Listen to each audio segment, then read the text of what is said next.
I'm the one and only Iridescent Peacock in the Peacock Court. An ancient legend promises that if one lies with the most virtuous of men, she will bear a golden phoenix.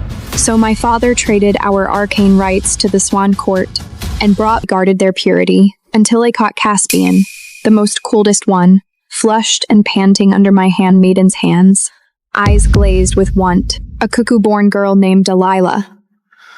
I'm nothing but a breeding tool around Seraphine. I can only be myself with you. I've had enough of this celibacy riddle. 3 more days, and we're finally together. For real. That night, my father came to confirm my betrothed. I tore up the paper with Caspian's name on it and wrote a new one, Auren, of the Phoenix Court. Arven? That Arven? Drinks all day, beds anything that moves, hasn't been sober in centuries? Why would you marry a man like that? Because he's the only golden phoenix alive. If I marry him, his purity doesn't matter. I will bear a golden phoenix. And our peacock bloodline finally ascends to true phoenix. I set the betrothal notice in front of my father. He still didn't approve. But I already picked 3 fine husbands for you. They're on the verge of ascension. Isn't that enough? The Peacock Court had carried an ancient law since the beginning of time. If an iridescent peacock lay with the most virtuous of men, she would bear a golden phoenix and lead the entire court to ascend as true phoenixes. On the day I came of age, I'd pick one as my husband and bear the golden phoenix. The entire Peacock Court would then crown him the next king. I shook my head. It's not that I'm unsatisfied. The old law has never once been proven. There's no guarantee it produces a golden phoenix. But with Auren, it's a certainty. My father finally gave in. If your mind's made up, summon those 3. Once I've sent the betrothal letter, I'll send them back to the Swan Court. He stood and left. I waited. Before long, Caspian and the other 2 showed up at the door and offered a curt bow. The moment Caspian saw I was alone in the hall, his face changed. You're despicable. Haven't you spent long enough throwing yourself at us? Now you're forging the king's orders to summon me here? He spun to leave. The guards blocked his path. Rowan and Lysander jumped in right after. Seraphine, what is this? None of us want you. So what, you'll force yourself on us?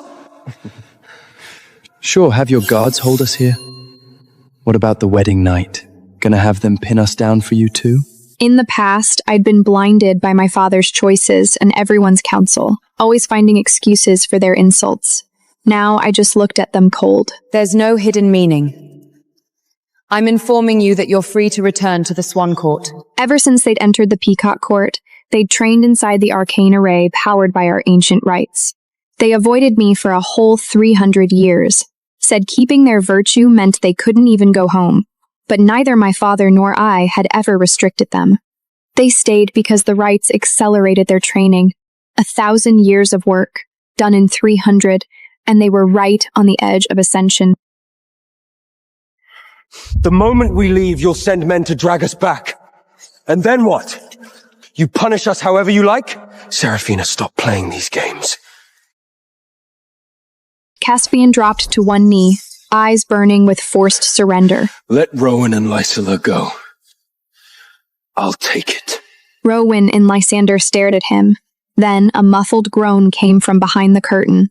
Caspian went white. He shoved past me and found Delilah behind the drapes, bound and flushed crimson all over.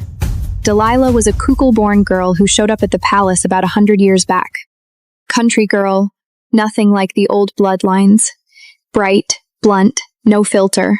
Then she found out the 3 Swan Court boys in my palace were husbands my father picked for me. She grabbed a broken sword and stormed the training sanctum alone, dead set on freeing them. Cass and the others bust their backs day and night for ascension, and you turn them into stepping stones so your Peacock Court can climb higher. Did you ever once ask if they want to father your children?